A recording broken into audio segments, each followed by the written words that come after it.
Welcome to the Nurses Breakroom. It's not a place we get to visit very often in real life, but you're always welcome to come and recharge here. And while you're at it, head to selfcareisn'tselfish.com and grab your free copy of my book, Self-Care Isn't Selfish, The Compassionate Nurse's Step-by-Step Guide to Personalized Stress Relief. It's packed with simple, effective strategies to help you prioritize your needs without guilt so you can feel energized, focused, and ready to take on the day. Grab yours at selfcareisn'tselfish.com. Hello and welcome back to another episode of the Nurses Breakroom with Jenny Lytle, RN. This is my birthday week, and we're going to focus on self-compassion, especially when it comes to seemingly conflicting emotions. So today is September 8th, and it is my last day in my 40s. Tomorrow I'm going to turn 50, and that's something that really I have been looking forward to all year. I've talked about it repeatedly, saying, I'm going to be 50 soon. I'm going to be 50 in September. But now that I'm going to be 50 tomorrow, it's hitting a little different. These past couple of weeks have been a little bit challenging for me. Overall, I have looked forward to and still look forward to 50 because my 40s have been my best. And honestly, I've had a good life. Not perfect. There's been lots of ups and downs, lots of not great in with the great, but my life has been good. And I'm very thankful for that. And my 40s have been great. And I expect my 50s to be even better. However, that doesn't mean that I can't still have these feelings about turning half a century, because that's big. Now, I've worked in hospice for 20 years now, and so I understand what a gift every birthday is and what a milestone 50 is, because, I've cared for many people who never reach 50. Two of my grandmas never reached 50. But what I've figured out is that I can be grateful. I can be positive and full of joy in so many ways. And I can still feel this sadness, this yearning for youth. And I don't feel that 50 is old, but it's 50. And I didn't really expect to feel this way.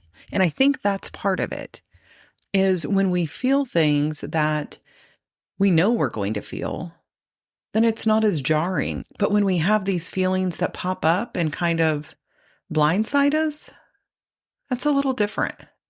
I know myself pretty well, and I know that sometimes I just get like this. I get a little down. I get a little in the funk. I've written about that before. I've talked about that. But still, when I'm in the midst of it, sometimes I've just got to sit there. And I've done a bit of that this week. There are things that I know help me feel better. There are things that I know help me move through it. And there's times when I just feel like I can't. When I just need to be. And I'm learning to have that grace with myself, that patience and self-compassion. And honestly, that's a bit of a challenge for me. I can have that with other people, but maybe like you, sometimes extending that to myself can be a little bit difficult, especially when I really try to focus on the positive and I try to focus on gratitude. But I also don't want it to veer over into toxic positivity, because the reality is we're not happy all the time. Things are not great all the time. And if they were, I think they'd lose the edge that makes them feel great. If the sun was shining all the time, would it be as special? Would it feel as good? I don't know. I live in Indiana. It's cloudy and cold a lot. But those great things sometimes seem even greater because we experience the not so great things. Whether that be in our emotions, in our lives, in our environment, it's the differences in those things that really make them stand out. I take time to reflect on my life, how I feel, what I've accomplished, what I still want to accomplish on a pretty regular basis anyway. But this seems like an extra important time to really reflect on that. And when I look back, I know that I have been able to do so many things that I am so thankful for. And that I've also got so many more in me that I'm going to accomplish.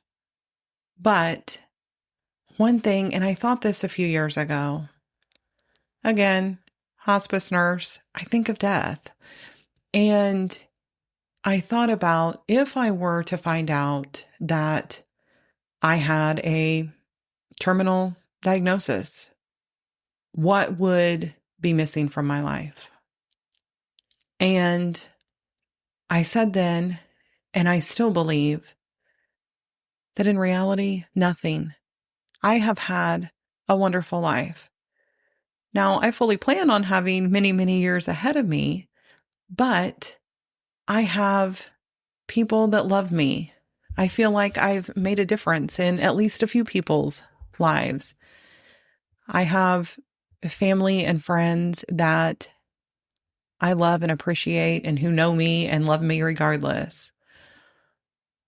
I feel like I have followed and am following the path that I'm meant to be on, that God has laid out for me. And I also believe that when I die, it's not over. I know where I'm going. And I just am so thankful that I have this opportunity to reach out and to connect with people that I wouldn't have otherwise been able to connect with. And that I'm able to be open and honest about the way I feel. And having gratitude and having sadness, it's not an either or thing. It can be a both and. And as I'm going through this, I'm sure that maybe you are, or a friend of yours is, or you have been there. And I would love for you to reach out and connect with me. You can email me at jennylytle@jennylytle.com, find me on social media, or go to my website and grab one of my free resources. And let's stay connected because I would love to hear some of the things that you go through as well. In the meantime, remember to have the same kind of compassion for yourself, the same kind of grace with yourself that you would with a close friend. And remember, self-care isn't selfish. It's essential if we want to continue to care for others and live our best lives. Have a wonderful week. Disclaimer. Although I am a registered nurse, the medical and health information contained in this podcast is provided for general information and educational purposes only and is not a substitute for professional advice. Therefore, before taking any actions based upon such information, I encourage you to consult with appropriate professionals. I do not provide any specific medical or health advice, and the use of or reliance on any information contained in this podcast is solely at your own risk.